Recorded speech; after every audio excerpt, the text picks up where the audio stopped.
കേരളത്തിൽ വിൽപത്രപ്രകാരം റവന്യൂ രേഖകളിൽ ഭൂമി മാറ്റം നടത്തുന്നതുമായി ബന്ധപ്പെട്ട് ഹൈക്കോടതി സുപ്രധാനമായ മാർഗനിർദ്ദേശങ്ങൾ പുറപ്പെടുവിച്ചു. ജസ്റ്റിസ് കൗസർ എടപ്പകത്ത് പുറപ്പെടുവിച്ച വിധിയിൽ ഇത്തരം അപേക്ഷകൾ പരിഗണിക്കുമ്പോൾ റവന്യൂ ഉദ്യോഗസ്ഥർ പാലിക്കേണ്ട നടപടിക്രമങ്ങളെക്കുറിച്ച് വിശദീകരിക്കുന്നു. വിവിധ ഹർജികൾ പരിഗണിച്ചാണ് കോടതിയുടെ ഈ നിർദ്ദേശം.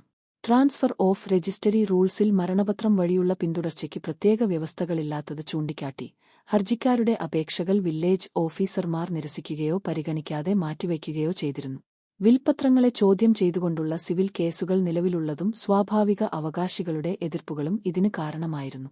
ഈ സാഹചര്യത്തിലാണ് ഹൈക്കോടതി ഇടപെട്ടത്.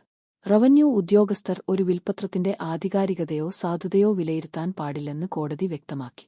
അത്തരം കാര്യങ്ങൾ സിവിൽ കോടതികളുടെ അധികാരപരിധിയിൽ വരുന്നതാണ്. വിൽപത്രത്തിന്റെ അടിസ്ഥാനത്തിൽ പോക്കുവരവ് വരുത്തുന്നതിന് മുമ്പ് നിയമപരമായ അവകാശികൾക്കും താൽപ്പര്യമുള്ള കക്ഷികൾക്കും നിർബന്ധമായും നോട്ടീസ് നൽകണം. എതിർപ്പുകളില്ലാത്ത കേസുകളിൽ പോക്കുവരവ് നടപടികൾ മുന്നോട്ട് കൊണ്ടുപോകാമെന്നും, എന്നാൽ എതിർപ്പുകളോ സിവിൽ കേസുകളോ നിലവിലുണ്ടെങ്കിൽ സിവിൽ കോടതിയുടെ തീരുമാനം വരുന്നതുവരെ പോക്കുവരവ് നിർത്തിവയ്ക്കണമെന്നും കോടതി നിർദ്ദേശിച്ചു. നീതിയും നിയമതത്വങ്ങളും ഉറപ്പാക്കുന്നതിനായി വിശദമായ 12 മാർഗനിർദ്ദേശങ്ങളും കോടതി പുറപ്പെടുവിച്ചിട്ടുണ്ട്.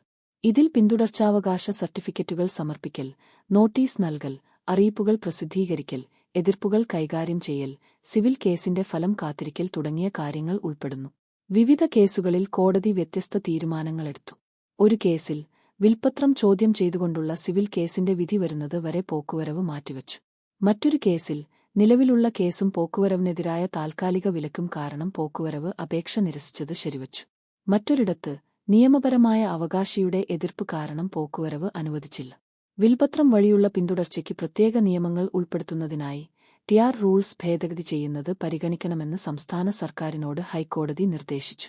അതുവരെ റവന്യൂ ഉദ്യോഗസ്ഥർ കോടതിയുടെ മാർഗനിർദ്ദേശങ്ങൾ പാലിക്കണമെന്നും നിർദ്ദേശമുണ്ട്. ഈ വിധി കേരളത്തിലെ ഭൂമി പോക്കുവരവ് നടപടിക്രമങ്ങളിൽ സുപ്രധാനമായ മാറ്റങ്ങൾക്ക് വഴിയൊരുക്കും. റവന്യൂ ഉദ്യോഗസ്ഥരുടെ ഭരണപരമായ പങ്കും സിവിൽ കോടതികളുടെ ജുഡീഷ്യൽ അധികാരവും തമ്മിൽ ഒരു സന്തുലിതാവസ്ഥ കൈവരിക്കാൻ ഇത് സഹായിക്കുമെന്നും നിയമവിദഗ്ധർ വിലയിരുത്തുന്നു.